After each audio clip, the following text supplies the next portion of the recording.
tonight, I have said to Governor Pence, I can't imagine how you can defend your running mate's position on one issue after the next.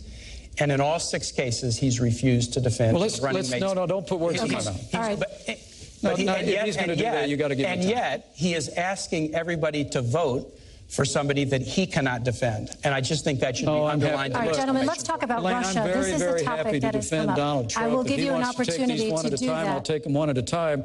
More nations should get nuclear weapons. Don't put try to defend my that. mouth. Well, he never said that, All right. Senator. And he you has know absolutely said it. Saudi Arabia, South Korea, Japan. Gentlemen, Russian President Vladimir Putin invaded Ukraine, annexed Crimea, and has provided crucial military support to the Assad regime. What steps, if any, would your administration take to counter these actions? Senator Kaine. You got to be tough on Russia. So let's start with not praising Vladimir Putin as a great leader. Donald Trump and Mike Pence have said he's a great leader. And Donald Trump has, business dealings with Russia that he refuses to disclose. Hillary Clinton has gone toe-to-toe with Russia. She went toe-to-toe with Russia as Secretary of State to do the New START agreement to reduce Russia's nuclear stockpile. She's had the experience doing it. She went toe-to-toe with Russia and lodged protests when they went into Georgia. And we've done the same thing about Ukraine, but more than lodging protests, we've put punishing economic sanctions on Russia that we need to continue. Donald Trump, on the other hand, didn't know that Russia had invaded the Crimea. Oh, that's nonsense. He was on a TV show a couple months back, and he said, I'll guarantee you this, Russia's not going into the Ukraine. And he had to be reminded that they had gone into the Crimea 2 years before. Hillary Clinton has gone toe-to-toe with Russia to work out a deal on New START. She got them engaged in a meaningful way to cap Iran's nuclear weapons program, and yet she stood up to them on issues such as Syria and their invasion of Georgia. You've got to have the ability to do that, and Hillary does. On the other hand, in Donald Trump, you have somebody who praises Vladimir Putin all the time. America should really wonder about a President Trump who had a campaign manager with ties to Putin, pro-Putin elements in the Ukraine, who had to be fired for that reason. They should wonder, when Donald Trump is sitting down with Vladimir Putin, is it going to be America's bottom line? Or is it going to be Donald Trump's bottom line that he's going to be worried about with all of his business dealings? Now, this could be solved if Donald Trump would be willing to release his tax returns, as he told the American public that he would do. And I know he's laughing at this, but every president... What's it got to do with Russia? Every president since Richard Nixon has done it, and Donald Trump has said, I'm doing business with Russia. The only way the American public will see whether he has a conflict of interest... No, he hasn't said that. Senator, your time is up. Governor. Well... Thanks. I just trying to keep up with the insult-driven campaign on the other side of the table. You know, I'm just saying facts about your running mate. Yeah. Well, and I know you can't defend Senator, him. please, I'm happy to defend him, Senator. Don't put words in my mouth that I'm not defending him. You're not. I'm happy to defend him. Most of what you said is completely false, and the American people know that. I'll run through the list of things where you old days Senator, where you please, can just say stuff and people believe it. Look, this is the alternative universe of Washington, D.C. versus reality. Hillary Clinton said her #1 priority was a reset with Russia. That reset resulted in the invasion of Ukraine. After they'd infiltrated with what are called little green men, Russian soldiers that were dressing up like Ukrainian dissidents, and then they moved all the way into Crimea, took over the Crimean Peninsula. And Donald Trump knew that happened. He basically was saying it's not going to happen again. The truth of the matter is that what you have in the rise of aggressive Russia, which has had increased its influence in Iran, that now because of this deal is on a pathway in the future to obtain a nuclear. The leading state sponsor of terror in the world, in Iran, now has a closer working relationship with Russia because of Hillary Clinton and Barack Obama's foreign policy, and $150 billion and sanctions all being lifted. And then, of course, Syria. I mean, it really is extraordinary. Syria is imploding. You just asked a very thoughtful question about the disaster in Aleppo. ISIS is headquartered in Raqqa. ISIS from Raqqa has overrun vast areas that at great sacrifice the American soldier won in Operation Iraqi Freedom. And yet, Senator Kaine still sits here, loyal soldier, I get all that. It's saying that the foreign policy of Hillary Clinton and Barack Obama somehow made the world more secure. I mean, it really is astonishing We've that wiped out the leader of Al-Qaeda. on the day that Iran released 4 American hostages, nuclear weapons. we delivered $400 million in cash as a ransom payment for Americans held by the radical mullahs in Tehran. And Governor, just today, Mr. Trump said, quote, Putin has no respect for Hillary Clinton and no respect for Obama. Why do you think he'll respect a Trump-Pence administration? Strength. Plain and simple. Business. Donald Trump, that's nonsense. Donald Trump Donald Trump's son leader says who is that the going Trump to lead with organization. American Please, strength. Senator, I'll give you a chance to respond. We're going to rebuild our military. And let me say this whole Putin thing. Look, America is stronger than Russia. Our economy is 16 times larger than the Russian economy. America's political system is superior to the crony, corrupt capitalist system in Russia in every way. When Donald Trump and I observe that, as I've said, in Syria, in Iran, in Ukraine, that the small and bullying leader of Russia has been stronger on the world stage than this administration, that's stating painful facts. That's not an endorsement of Vladimir Putin. That's an indictment of the weak and feckless leadership of Hillary Clinton and Barack Obama. Well, this is one where we can just kind of go to the tape on it. But Governor Pence said, inarguably, Vladimir Putin is a better leader than President Obama. That is absolutely inaccurate. And I just think a guy I said he's been stronger on the world stage. No, you said leader. And I'll just say this, Governor. You just said better. If you mistake leadership for dictatorship and you can't tell the difference, a country that's running its economy. Yeah, here we go. This is the grade school thing again. Right. If you can't tell the difference, you shouldn't be commander-in-chief. Yeah. And with Donald Trump's sons say that they have all these business dealings with Russia. Those could be disclosed with tax returns, but they refuse to do them. Americans need to worry about whether Donald Trump will be watching out for America's bottom line or his own bottom line. Senator Kaine, what went wrong with the Russia reset? Vladimir Putin. Vladimir Putin is a dictator. And what would you do differently? Vladimir Putin is a dictator. He's not a leader. Anybody who thinks otherwise doesn't know Russian history and they don't know Vladimir Putin. Hillary Clinton knows exactly who this guy is. John McCain said, I look at his eyes and I see KGB, and Hillary kind of has that same feeling. So how do you deal with him? We do have to deal with Russia in a lot of different ways. There are areas where we can cooperate. So it was Hillary Clinton who worked with Russia on the New START treaty to reduce their nuclear weapons stockpile. It was Hillary Clinton that worked with Russia to get them engaged in a community of nations to stop the Iranian nuclear weapons program without firing a shot. She's not going around praising Vladimir Putin as a great guy, but she knows how to sit down at a table and negotiate tough deals.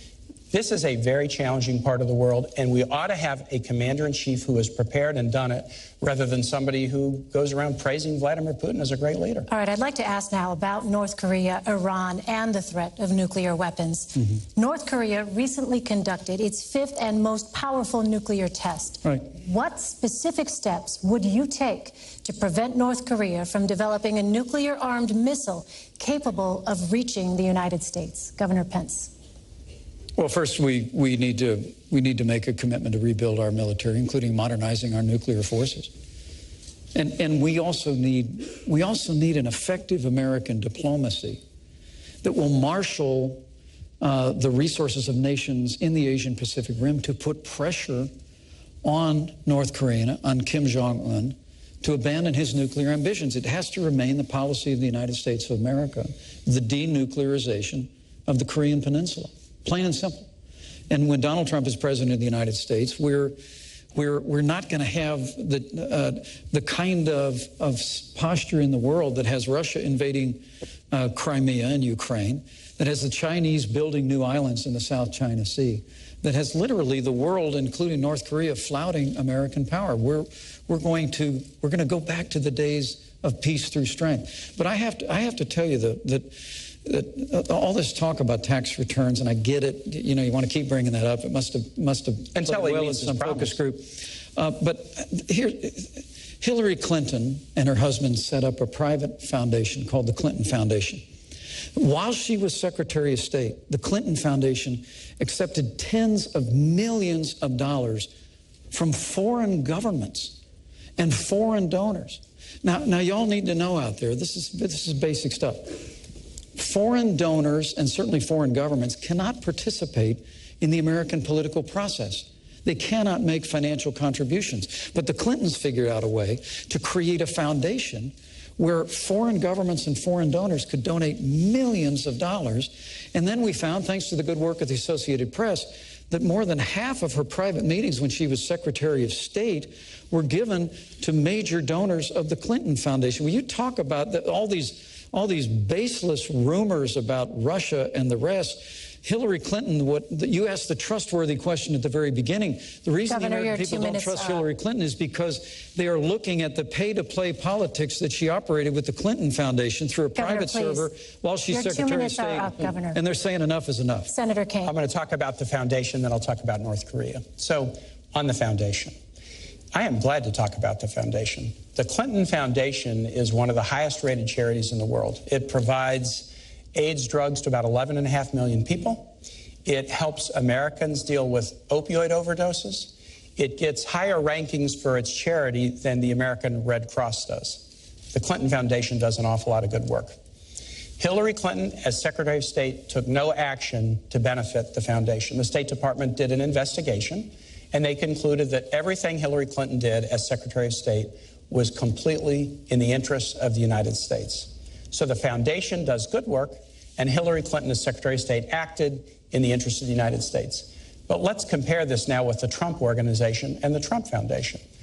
The Trump Organization is an octopus-like organization with tentacles all over the world whose conflict of interest could only be known if Donald Trump would release his tax returns. He's refused to do it. His sons have said that the organization has a lot of business dealings in Russia. And remember, the Trump Organization is not a nonprofit. It's putting money into Donald Trump's pockets and into the pockets of his children, whereas the Clinton Foundation is a nonprofit, and no Clinton family member draws any salary. The Trump Foundation is a nonprofit. In addition, Donald Trump has a foundation. The foundation was just fined for illegally contributing foundation dollars to a political campaign of a Florida Attorney General.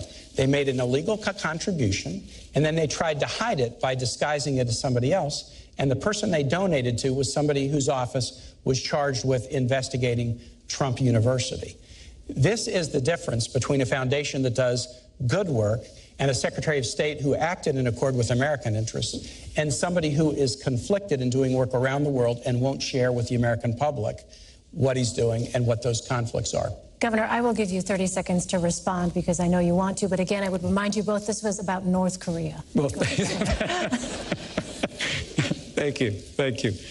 The Trump Foundation is a private family foundation. They give virtually every cent in the Trump Foundation to charitable causes. Political less than 10 cents on the dollar in the Clinton Foundation has gone to charitable causes. $20,000 portrait of Donald Trump? Less than 10 cents on the dollar, the Clinton Foundation has gone to charitable causes. 90%. It has been a platform for the Clintons to travel the world, to have staff.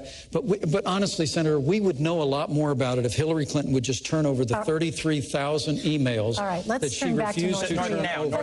Senator Kaine, in her private server. We'd have a much better picture of what the Clinton Foundation was doing. Senator Kaine, if you had intelligence that North Korea was about to launch a missile, a nuclear-armed missile capable of reaching the United States, would you take preemptive action? If we look, a president should take action to defend the United States against imminent threat. You have to. The president has to do that. Now, exactly what action? You would have to determine what your intelligence was, how certain you were of that intelligence, but you would have to take action. You asked a question about how do we deal with North Korea. I'm on the Foreign Relations Committee. We just did an extensive sanctions package against North Korea. And interestingly enough, Elaine, the UN followed and did virtually the same package. Often China will use their veto in the Security Council to veto a package like that. They're starting to get worried about North Korea, too. Yeah. So they actually supported the sanctions package, even though many of the sanctions are against Chinese firms, Chinese financial institutions. So we're working together with China, and we need to. China is another one of those relationships where it's competitive, It's also challenging. And in times like North Korea, we have to be able to cooperate. Hillary understands that very well. She went once famously to China and stood up at a human rights meeting and looked him in the eye and said, women's rights are human rights. They didn't want her to say that, but she did. But she's also worked on a lot of diplomatic and important diplomatic deals with China, and that's what it's going to take. The thing I would worry a little bit about is that Donald Trump owes about $650 million to banks, including the Bank of China. I'm not sure he could stand up so tough to the people who have loaned him money. All right, I'd like to turn to our next segment now. And in this, I'd like to focus on social issues. You have both been open about the role that faith has played in your lives. Can you discuss in detail a time when you struggled to balance your personal faith and a public policy position? Senator Kaine. Yeah, that's an easy one for me, Elaine. It's an easy one. I'm really fortunate. I grew up in a wonderful household with great Irish Catholic parents. My mom and dad are sitting right here. I was educated by Jesuits at Rockhurst High School in Kansas City, my 40th reunions in 10 days. And I worked with Jesuit missionaries in Honduras now nearly 35 years ago, and they were the heroes of my life. I try to practice my religion in a very devout way and follow the teachings of my church in my own personal life. But I don't believe in this nation, a First Amendment nation, where we don't raise any religion over the other and we allow people to worship as they please, that the doctrines of any one religion should be mandated for everyone. For me, the hardest struggle in my faith life was the Catholic Church is against the death penalty, and so am I. But I was governor of a state, and the state law said that there was a death penalty for crimes if the jury determined them to be heinous. And so I had to grapple with that. When I was running for governor, I was attacked pretty strongly because of my position on the death penalty. But I looked the voters of Virginia in the eye and said, look, this is my religion. I'm not going to change my religious practice to get one vote, but I know how to take an oath and uphold the law. And if you elect me, I will uphold the law. And I was elected, and I did. It was very, very difficult to allow executions to go forward, but in circumstances where I didn't feel like there was a case for clemency, I told Virginia voters I would uphold the law, and I did. That was a real struggle, but I think it is really, really important that those of us who have deep faith lives don't feel like we could just substitute our own views for everybody else in society, regardless of their views. Governor Pence. Well, it's a wonderful question, and my Christian faith is at the very heart of who I am. I was also raised in a wonderful family of faith. It was church on Sunday morning and grace before dinner, but my Christian faith became real for me when I made a personal decision for Christ when I was a freshman in college. And I've tried to live that out, however imperfectly, every day of my life since. And with my wife at my side, we followed a calling into public service where we've tried to keep faith with the values that we cherish. And with regard to when I struggle, I appreciate and I have a great deal of respect for Senator Kaine's sincere faith. I truly do. That's shared. But for me, I would tell you that for me, the sanctity of life proceeds out of the belief that ancient principle that where God says, before you were formed in the womb, I knew you. And so for my first time in public life, I've sought to stand with great compassion for the sanctity of life. The state of Indiana has also sought to make sure that we expand alternatives in healthcare counseling for women, non-abortion alternatives. I'm also very pleased the fact we're well on our way in Indiana to becoming the most pro-adoption state in America. I think if you're going to be pro-life, you should be pro-adoption. But what I can't understand is with Hillary Clinton and now Senator Kaine at her side, is to support a practice like partial birth abortion. I mean, to hold to the view, and I know Senator Kaine, you hold pro-life views personally, but the very idea that a child that is almost born into the world could still have their life taken from them is just anathema to me. And I can't conscience about a party that supports that. Or that I know you've historically opposed taxpayer funding of abortion, but Hillary Clinton wants to repeal the long-standing provision in the law where we said we wouldn't use taxpayer dollars to fund abortion. So for me, my faith informs my life. I try and spend a little time on my knees every day, but it all for me begins with cherishing the dignity, the worth, the value of every human life. Elaine, this is a fundamental question, a fundamental question. Hillary and I are both people out of religious backgrounds. Her Methodist church experience was really formative for her as a public servant. But we really feel like you should live fully and with enthusiasm the commands of your faith. But it is not the role of the public servant to mandate that for everybody else. So let's talk about abortion and choice. Let's talk about that. We support Roe versus Wade. We support the constitutional right of American women to consult their own conscience, their own supportive partner, their own minister, but then make their own decision about pregnancy. That's something we trust American women to do that. And we don't think that women should be punished, as Donald Trump said they should, for making the decision to have an abortion. Governor Pence wants to repeal Roe versus Wade. He said he wants to put it on the ash heap of history. And we have some young people in the audience who weren't even born when Roe was decided. This is pretty important. Before Roe versus Wade, states could pass criminal laws to do just that, to punish women if they made the choice to terminate a pregnancy.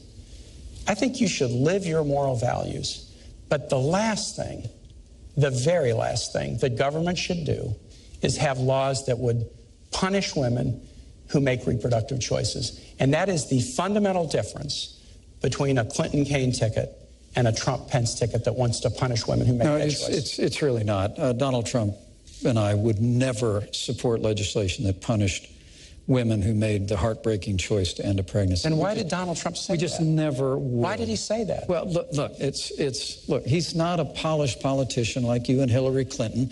And so, well, I would admit that's not come out exactly the way he means them, but I'm telling you what other policy of our administration Great line from the Gospel of Matthew. From the fullness of the heart, the mouth speaks. Yeah. When Donald Trump says women should be punished, or Mexicans are rapists and criminals, or John McCain's not a hero, he is showing you who he is. Senator, you whipped out that Mexican thing again.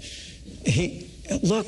Can you defend it? There are criminal aliens in this country, Tim, who have come into this country illegally, who are perpetrating violence and taking American lives. You want to use a big tar brush against Mexicans? He also said, and many of them are good people. You keep leaving that out of your quote. And if you want me to go there, I'll go there. But there is a choice here, and it is a choice on life. I couldn't be more proud to be standing with Donald Trump, who's standing for the right to life. It's a principle that Senator Kaine, and I'm very gentle about this because I really do respect you, it's a principle that you embrace, and I've appreciated the fact that you've supported the Hyde Amendment, which bans the use of taxpayer funding for abortion in the past, but that's not Hillary Clinton's view. People need to understand we can come together as a nation. We can create a culture of life. More and more young people today are embracing life because we know we're better for it. We can, like Mother Teresa said at that famous National Prayer Breakfast. This is important. Let's welcome the children into our world. There are so many families around the country who can't have children. We could improve adoption so that families that can't have children can adopt more readily those children. Why don't you trust women to make this choice for themselves? We can encourage people to support life. Of course we can, but why don't you trust women? Why doesn't Donald Trump trust women to make this choice for themselves? That's what we ought to be doing in public life, living our lives of faith or motivation with enthusiasm and excitement, convincing each other, dialoguing with each other about important moral issues of the day. But on fundamental issues of morality, we should let women make their own decisions. Because a society can be judged by how it deals with its most vulnerable, the aged, the infirm, the disabled, and the unborn. I believe it with all my heart, and I couldn't be more proud to be standing with a pro-life candidate in Donald Trump. I do have one final question for you both tonight. It has been a divisive campaign. Senator Kaine, if your ticket wins, what specifically are you going to do to unify the country and reassure the people who voted against you? That's a really important one. That may be the $64,000 question, because it has been a divisive campaign. And again, Hillary's running a campaign about stronger together. And Donald Trump, and this is not directed at this man, except to the extent that he can't defend Donald Trump. Donald Trump has run a campaign that's been about one insult after the next. But we do have to bring the country together. So here's what we'll do. Hillary Clinton was First Lady, then Senator for 8 years and Secretary of State. And I serve in the Senate. And I'm really amazed, Elaine, as I talk to Republican senators, how well they regard and respect Hillary Clinton. She was on the Armed Services Committee. She was on other committees. She worked across the aisle when she was First Lady to get the CHIP program passed so that 8 million low-income kids have health insurance in this country, including 150,000 in Indiana. She worked across the aisle after 9/11 to get health benefits for the first responders who bravely went into the towers and into the Pentagon. She worked to get benefits for TRICARE benefits for National Guard members, including Hoosiers and Virginians in the National Guard. She has a track record of working across the aisle to make things happen. And you know, Elaine, I have the same track record. I was a governor of Virginia with 2 Republican houses. And in the Senate, I have good working relationships across the aisle. Because I think it's fine to be a Democrat or Republican or independent, but after Election Day, the goal is work together. And Hillary Clinton has a track record of accomplishment across the aisle that will enable her to do just that when we work with the new Congress in January. Governor, how will you unify the country if you win? Well, thank you, Elaine, and thanks for a great discussion. Absolutely. Tonight. Thank you, Senator. This is a very challenging time in the life of our nation. Weakened America's place in the world after the leadership of Hillary Clinton and Barack Obama on the world stage has been followed by an economy that is truly struggling, stifled by an avalanche of more taxes, more regulation, Obamacare, the war on coal, and the kind of trade deals that have put American workers in the back seat. And I think the best way that we can bring people together is through change in Washington, D.C. You know, I served in Washington, D.C. for 12 years in the Congress of the United States. And I served with many Republicans and Democrats, men and women of goodwill. The potential is there to really change the direction of this country, but it's going to take leadership to do it. The American people want to see our nation standing tall on the world stage again. They want to see us supporting our military, rebuilding our military, commanding the respect of the world, and they want to see the American economy off to the races again. They want to see an American comeback. And Donald Trump's entire career has been about building. It's going through hardship just like a business person does and finding a way through smarts and ingenuity and resilience to fight forward. And when Donald Trump becomes president of the United States, we're going to have a stronger America. When you hear him say he wants to make America great again, when we do that, I truly do believe the American people are going to be standing taller. They're going to see that real change can happen after decades of just talking about it. And when that happens, the American people are going to stand tall, stand together, and we'll have the kind of unity that's been missing for way too long. All right, gentlemen, thank you so much. This concludes the vice presidential debate. My thanks to the candidates, the commission, and to you for watching. Please tune in this Sunday for the second presidential debate at Washington University in St. Louis and the final debate on October 19th at the University of Nevada, Las Vegas. From Farmville, Virginia, I'm Elaine Quijano of CBS News. Good night.